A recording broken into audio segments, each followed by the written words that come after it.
నమస్తే అండి, ఏం పేరు సార్? నమస్తే బాబాయ్. ఏ పేరు? విఠల్ నా పేరు. విఠల్. ఇక్కడ లోకలేనా? లోకల్. ఏంటిది ఇది? మన జూబ్లీస్. ఓకే. ఎవరు మీ ఎమ్మెల్యే ఎవరు? నవీన్ యాదవ్. నవీన్ యాదవ్. ఇంతకుముందు గోపినాథ్ ఉండే, ఇప్పుడు నవీన్ యాదవ్. అవునా? ఓకే. ఆయన చనిపోయాడు కాబట్టి ఈయన చనిపోయాడు, ఈయన గెలిచాడు. అవును. సరే బాబు, ఇప్పుడు మరి జిహెచ్ఎంసీ ఎన్నికలు రాబోతున్నాయి, డివిజన్లు పెరిగాయి, కార్పొరేటర్లు పెరుగుతున్నారు, మరి ఎలా ఉండబోతుంది? ఏ పార్టీకి అవకాశం ఉంటుంది? కాంగ్రెస్ కా, బీజేపీకా, బీఆర్ఎస్ కా? ఇదే నవీన్ యాదవ్ కంటిన్యూ అవుతుంది కాంగ్రెస్కి. ఎందుకంటే ఆయనది ఇప్పుడు నడుస్తుంది కాబట్టి ఆయనకి ఉంటుంది. బీఆర్ఎస్ నడిచినప్పుడు ఆయన ఉండే కాబట్టి ఆయన నడిచింది. ఇప్పుడైతే కాంగ్రెస్ పార్టీ ఫామ్లో ఉంది కాబట్టి ఈ నవీన్ యాదవ్దే రన్నింగ్ ఉంటుంది అని మేము అనుకుంటాం. బీజేపీకి అవకాశం ఉండదు? బీజేపీ తక్కువ. అంటే మరి లాస్ట్ టైం బీజేపీ మరి 48 సీట్లు గెలుచుకుంది కదా కార్పొరేటర్లో. మరి ఈసారి అటువంటి అవకాశాలు లేవా? ఉంది, అవకాశం ఉంది, లేదా అని అనుకెళ్ళేము.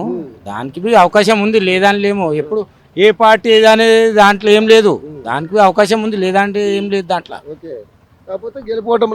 గెలిపోవటంలో నేను దాంట్లో ఇప్పుడైతే గోపినాథ్ పోయిన తర్వాత ఇప్పుడు నవీన్ యాదవ్ ఉంది కాబట్టి దాంట్లో నడుస్తుంది. పాముల సెంటర్ నుంచి ఉంది కాబట్టి ఆయన నడుస్తుంది. ఇంతకుముందు గోపినాథ్ ఉన్నప్పుడు మాకు మస్తు పనులు చేసిండు కాబట్టి ఆయన నడిచింది బీఆర్ఎస్. ఇప్పుడు ఇక్కడ అయితే ఇప్పుడు నవీన్ యాదవ్ నడుస్తుంది. అట్లా ఈ మూడు పార్టీలు ఎవరెవరికి మధ్య పోటీ ఉంటుంది? ఇప్పుడు అయితే ప్రస్తుతానికి కాంగ్రెస్ కు బీజేపీకి ఉంటుంది. బీఆర్ఎస్ కు ఇక తక్కువ అయిపోయింది. 6 గంటలు వస్తున్నాయి, 6 గంటలు వస్తున్నాయి. ఇక బస్సు ఒకటి వస్తున్నాయి, అవి ఒకటి వస్తున్నాయి. దానికి ఇక చెప్పలేము. బస్సు కరెంటు ఒకటి అవి అంతే. ఇక ఎక్కువ అయితే గ్యాస్ కు అంటూరు కానీ సరిగా వస్తున్నాయి లేవు, దాంట్లో ఏం లేదు.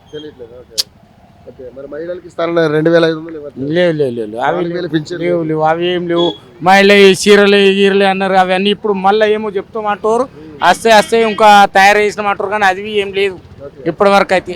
ఏమో ఇప్పుడు ఉన్నాయి అంటారు. ఇప్పుడు మరి జడ్పీటీ ఎలక్షన్లా ఉన్నాయా అని అంటారు, చెప్పలేము దానికి. సరే, మరి ఇప్పుడు ఈ ఎస్ఐఆర్ అంటే ఎన్నికలు దొంగోట్లు తీసే కార్యక్రమం జరుగుతుంది, ఎలా అనిపిస్తుంది? ఇదైతే బాగానే ఉంది.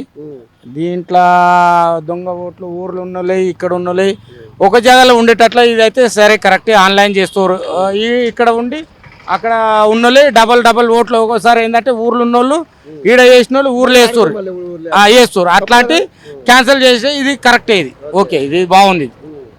ఎక్కడైనా ఒకసారి ఇప్పుడు ఈడ ఉన్నా అనుకో, ఇక్కడనే వేసుకోవడానికి ఇది బాగుంది. ఊర్లు ఉండుకో, ఇక్కడ క్యాన్సిల్ చేసుకో, ఇది బాగుంది. ఓకే, మొత్తానికి అయితే మరి ఇప్పుడు ఈసారి జిహెచ్ఎంసీ మేయర్ కాంగ్రెస్ అంటారు. కాంగ్రెస్ ఓకే పక్క. ఆయనే ఉన్నాడు కాబట్టి ఆయన్నే మేమైతే. Thank you.